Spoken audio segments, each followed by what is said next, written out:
After what I've seen, I'll never be able to look at Thomas the Tank Engine ever again. I was taking a stroll through a car boot sale when I came across an old man who kind of looked a bit shaggy and a bit terrified. The table he had consisted of a Granny Smith apple, a rusty tin to hold his money, and a VHS, which had a fairly rotten sticker on the bottom of the casing, which read out Thomas. Just Thomas. Me, having quite an extensive Thomas the Tank Engine collection and being a fan of the classic Thomas episodes, took it upon myself to buy this VHS. When I picked up the VHS, the old man woke up with a fright, and so I asked him how much he wanted for the VHS. He simply said, "He's going to find you. Take it and burn it." In other words, I got it for free. At home, I went straight to my room and shoved the VHS straight into my old TV. It took a while to load up, but once it did, I got a chair, sat down to watch. VHS started with a Thomas theme tune. It was a little lower pitch and slower than usual. The colors were quite dull. The windmill, which was supposed to be moving around, was just still. As for Thomas himself, well, he was going a bit faster than usual, as if he was running along to get something. There were no credits at the bottom of the screen. The next scene where Thomas is supposed to go under the bridge, no one was actually on the bridge, was the same visuals as before. Dull color, fast Thomas, now we get to see Thomas's face. He looked a bit more sinister than he was supposed to be. Strangest thing was that Annie and Clarabelle, Thomas's two coaches, weren't actually there. Thomas was actually alone. I began to feel uneasy. Then came the last scene, where Thomas pulls into the station, dull color, fast Thomas again. Station itself looked abandoned. The roof was missing a lot of tiles. The walls were covered with gravity.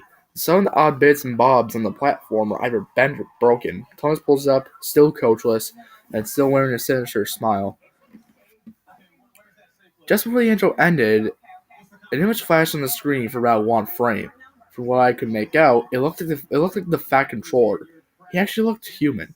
Instead of the plastic figurines they used in the show, he looked genuinely horrified, as if he had been really scared, really horribly scared.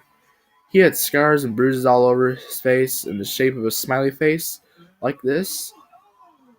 The episode finally started, or at least what was supposed to be the episode in its place was just Thomas and some random footage of him going around an empty railway.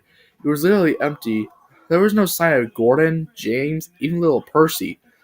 All this lasted for about 1 minute, until something even the slightest bit interesting happened. Thomas came up to one single troublesome truck, but it looked scared, as if it knew what was coming its way. Thomas was coupled up to it and started to build up steam, but he never actually moved forward. He was just skidding in place. He was getting faster and faster. The truck wasn't going anywhere if it had its brakes on. Thomas didn't realize this and gave one last huge big tug, which then resulted in the truck to break into planks and splitters. Thomas then turned his eyes to me and said, "Now do you realize what I've done?" However, he didn't sound like Ringo Starr or Michael Angelis, the two British narrators for the show. His voice was deep, kind of croaky. But yes, I did realize what he had done. He was the one responsible engine for the railway being empty. He killed all the engines and residents of the railway. Just like the troublesome truck, he was evil. Then he said, "Yes, that's right." Evidently, he knew what I was thinking. Now that's just messed up. Then the screen cuts to black, and which then fades into a picture of, no, it couldn't be. It was the old man from earlier today. He looked dead. In fact, he was dead. Who else was to blame? It was obviously Thomas who did this. It then appears on the screen. What happened next was truly horrifying. Thomas's face was on the screen, but his eyes were actually empty. There was nothing there instead. There was blood streaming from his face. The sound, oh god, the sound that was just screeching really loud screeching. I couldn't take much more of this. I ejected the VHS, practically ripped it out before it properly came out. Then I heard a sound. Now my house is located near a switching yard with a bunch of wagons and tankers in the sidings. What I heard was familiar. It sounded like a steam engine whistle. It sounded like Thomas.